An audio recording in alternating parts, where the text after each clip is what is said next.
All right, hello everybody, Mrs. Golson here with the video for the quiz corrections for equations and inequalities.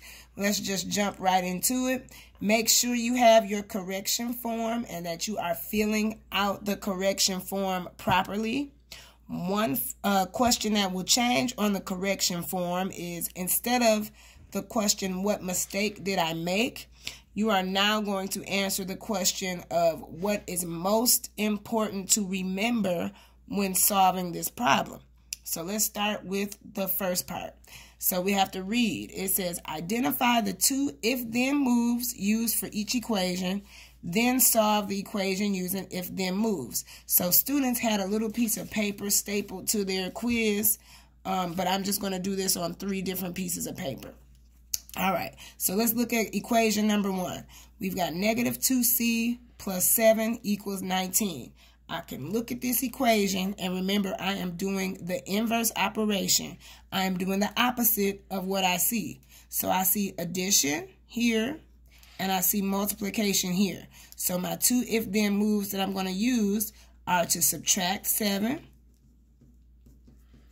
And then I'm going to get rid of this coefficient of negative 2 by division. So I'm going to write divide by negative 2. And if you want to say from both sides,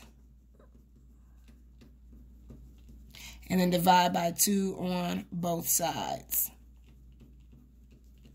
All right, now let's solve it. Let's solve this equation. So I'm going to do those if-then moves that I just stated. I'm going to subtract 7. You can put your line here so that you know that whatever you do to one side, you must do it to the other. So let's subtract 7 from this side, subtract 7. These 7 cancels out because they're inverse operations. 19 minus 7 is 12. Bring down my equal sign, bring down negative 2c. And I'm going to divide both sides by negative 2. A lot of people missed putting the negative here. You can't divide by a positive 2. You must divide by a negative 2. These cancel out. C, look at me making a mistake. Got to put the negative 2 on that side too. C equals negative 6. That's your answer. Okay, so let's look at number 2. My 2 if-then moves, I see addition and I see division. So I'm going to do the opposite of those two. So my first move is to subtract 12 from both sides. And then to cancel out division, I am going to multiply both sides by 4. All right, let's go into the paper and let's solve it. Got my line. All right, so if I subtract 12 from this side, then I'm going to subtract 12 from this side. 12's cancel. 20 minus 12 equals 8. Bring down your equal sign. Bring down your x divided by 4. And to undo dividing by 4, we're going to multiply by 4 to get that variable by itself. Times 4 and divide 4 cancel. X equals 32. Okay, let's go to question number 3. Let's identify the if-then moves. So I see subtraction and I see multiplication. So to undo subtraction, I am going to add 4 to both sides. And then I'm going to divide both sides by 7 to cancel out that multiplication. Let's solve it. 7r minus 4 equals 24. So I'm going to get my line to cancel out addition or subtraction. Add 4. If then cancels out. 24 plus 4 is 28. Bring down my equal sign. Bring down 7r. Divide by 7, if, then, cancels out, r equals 4. Okay, let's look at number 4. Okay, so it says for each real world situation, and almost everyone missed this problem, which made me sad. But it says for each real world situation, write and solve an inequality. Be sure to use the inequality symbols less than, greater than, less than or equal to, or greater than or equal to. So let's read the problem. Brenda has $500 in her bank account. Every week, she withdraws $40 for miscellaneous expenses. How many weeks can she withdraw money if she wants to maintain a balance of at least $200? So I'm looking at my numbers here. She's got $500. Every week, she withdraws $40.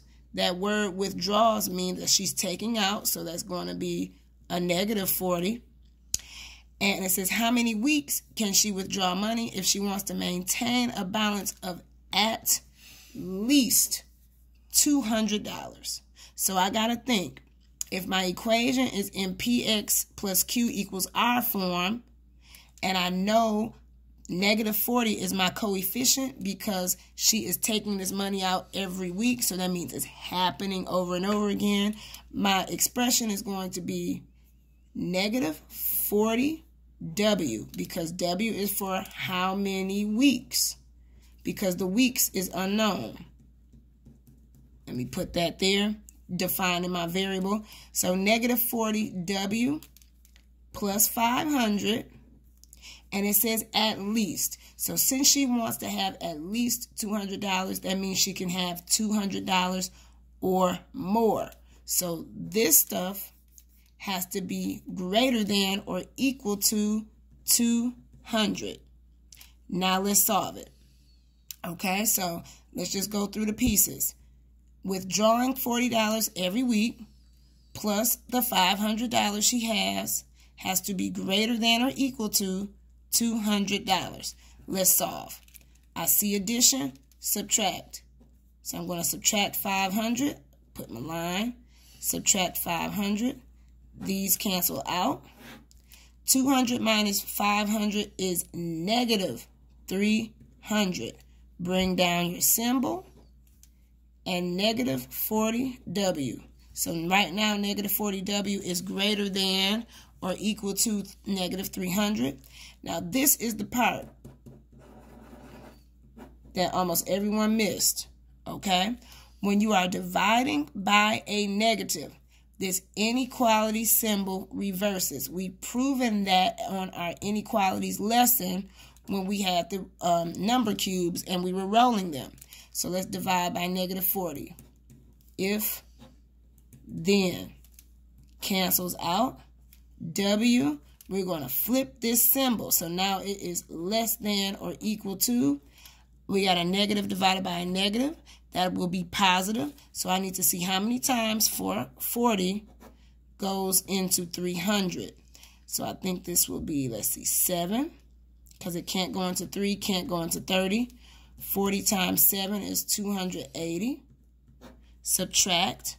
I've got 20. Let's add a decimal and a 0. 40 goes into 100 5 times. Bring your decimal up. 40 times 5 is 200. There's no remainder. So W has to be less than or equal to 7.5. So how many weeks can she withdraw money if she wants to maintain a balance of at least $200? She's got to do it for less than or equal to 7.5 weeks. Okay. Let's look at number 5. All right. Number 5 is another inequality problem. It says Tracy collects donations for a dance marathon. One group of sponsors will donate a total of $6 for each hour she dances. Coefficient alert for each hour she dances. Another group of sponsors will donate $75 no matter how long she dances. What number of hours should Tracy dance to raise at least $1,000? So let's define our variable first. It says what number of hours? So I'm going to use H for hours. Okay? So then I'm looking at my coefficient, I see it here because she's getting 6 hours for, or $6 for each hour from one group of sponsors. So 6H plus, now we've got another group that's donating $75 no matter what. So that's just a one-time flat fee. That's my constant. So plus 75. Then it says at least $1,000. So that means she can have $1,000 or more. So this is going to be less or greater than or equal to $1,000. So let's go through what this means. $6 for every hour she dances plus the $75 from another group of sponsors has to be greater than or equal to $1,000 because that's her minimum amount. She does not want to go under that, so we need greater than or equal to. If then moves, subtract 75. If then, borrow alert, because I can't do 0 minus 5. I got to go all the way to this 1 because these are zeros. So that 1 becomes a 0. That becomes 10. Borrow. That becomes 10. Borrow. And this becomes 10. So 10 minus 5 is 5. 9 minus 7 is 2. 9 minus nothing is 9. And we've got nothing there. Bring my symbol down. 6H is greater than or equal to 925. To undo multiplication, divide by 6.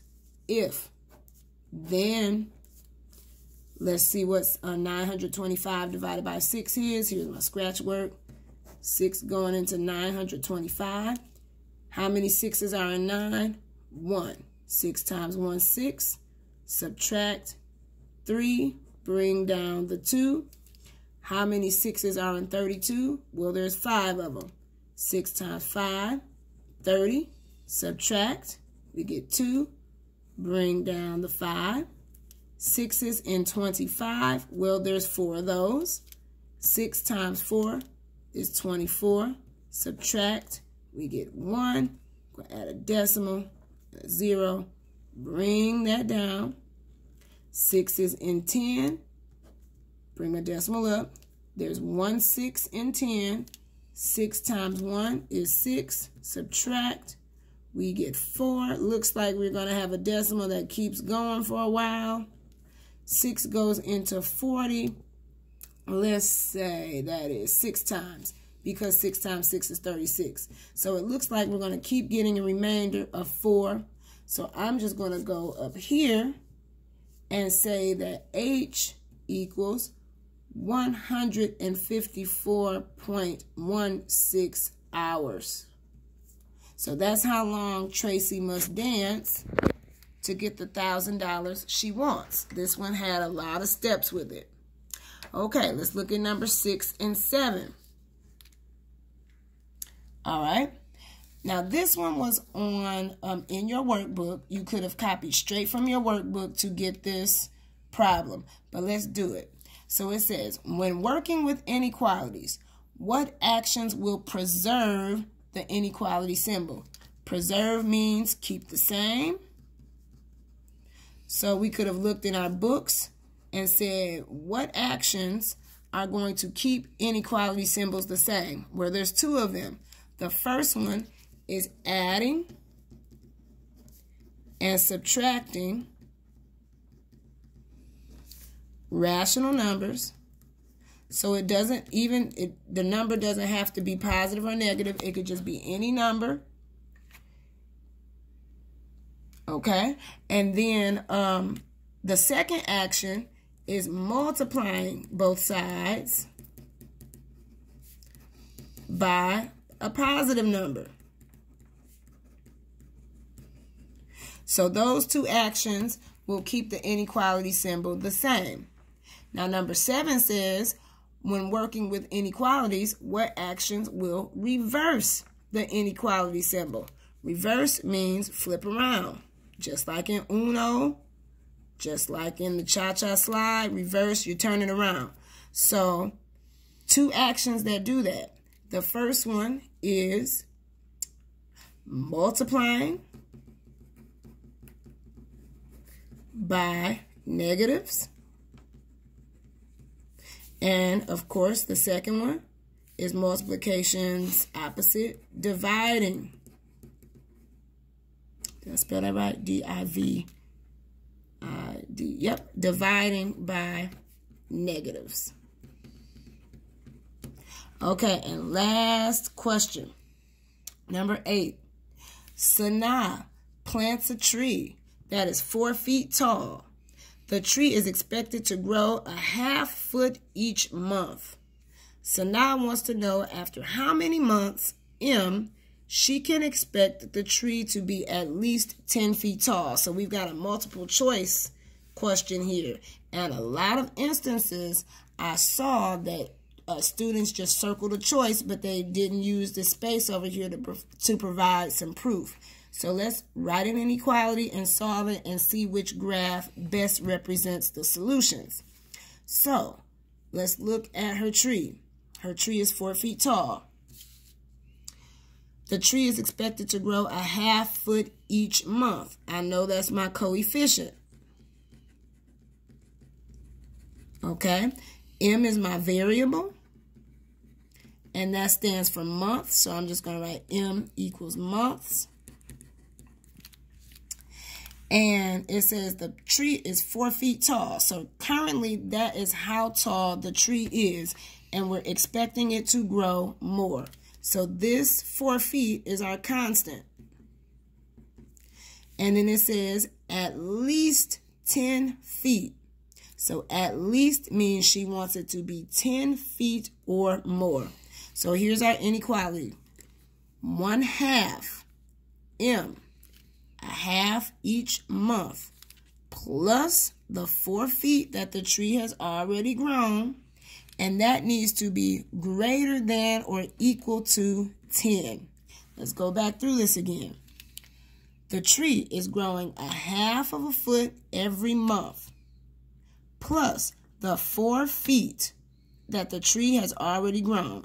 That has to be at least, so it must be greater than or equal to 10 feet. She said it can be 10 feet or more. If then moves. I see addition, subtract 4. If then. So 4 minus 4 cancels. 10 minus 4 is 6. Bring down my symbol. Bring down what didn't cancel out, which is that 1/2 M. And to get rid of multiplying by a half, you're going to divide by a half. And dividing by a half just means keep change flip. So I'm just going to flip it now and multiply by 2/1. If, then. So M is greater than or equal to 12/1, which is just 12. So now we look at the pictures of the graphs and say, which graph shows M being greater than or equal to 12? But remember, an open circle does not include 12. So let's just go through each choice. This is greater than or equal to 3. Is this right? Because we got 12. Can't be this one. A won't work. B, this is just greater than 6 because we've got an arrow and an open circle not including 6. So this means M is greater than 6. We didn't get that over here. So it can't be B. C, we're looking for a closed circle and greater than or equal to 12. Here's my closed circle, and it's pointing to all the numbers that are greater than 12. So it has to be C. All right, test corrections are due when we come back from break, and I believe our first day back is April. I forgot because I'm going to be enjoying my break, but they're due on the Monday when we come back from break. I will see you soon, and please make sure that if you have a C or below, any type of C or below, you must do test corrections. And I will see you in the next video. Peace.